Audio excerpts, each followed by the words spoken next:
Hi అండి. ఈరోజు మీకు ఒక మంచి రెసిపీ చూపిద్దామని వచ్చాను. రెసిపీ ఏంటంటే స్వీట్ కార్న్ రైస్ అండి. వాటికి ఏమేమి కావాలో చూపిస్తాను చూడండి.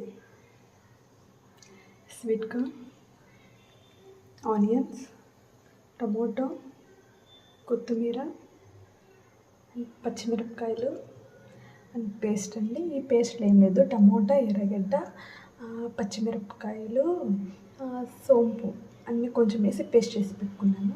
మళ్ళీ బాస్మతి రైస్ ఒక 70% ఉడికించి పెట్టుకోవాలండి. మనము ఒక గిన్నె పెట్టుకొని ఆయిల్ వేసుకొని దాంట్లో బిర్యానీ ఆకు సంబంధించిన కరివేపాకు వేసుకొని పచ్చిమిరపకాయలు, ఎర్రగడ్డలు, టమోటాలు ఇవన్నీ వేసి కొంచెం బాగా వాడేట్టుగా చేసుకోవాలి. టమాటా ఎర్రగడ్డ వేగిన తర్వాత స్వీట్ కార్న్ కనిపిస్తుంది, పవర్ఫుల్ స్వీట్ కార్న్ ఉంటుంది. స్వీట్ కార్న్ ఆయిల్ ఫ్రై చేసుకోవాలి.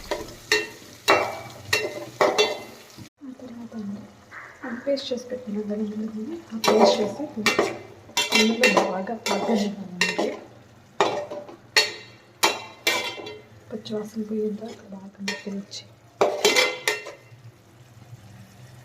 ఆ తర్వాత కొత్తిమీర వేసుకోవాలి. మసాలా అంతా బాగా వేగిన తర్వాత ఇలా అన్నాన్ని లేయర్గా పైన వేసుకోవాలండి.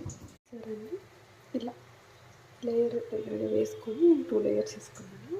లేయర్ వేసుకున్న తర్వాత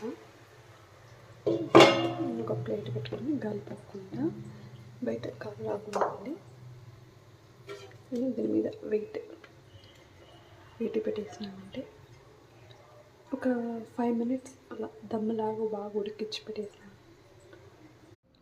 చూడండి ఎలా వచ్చిందో.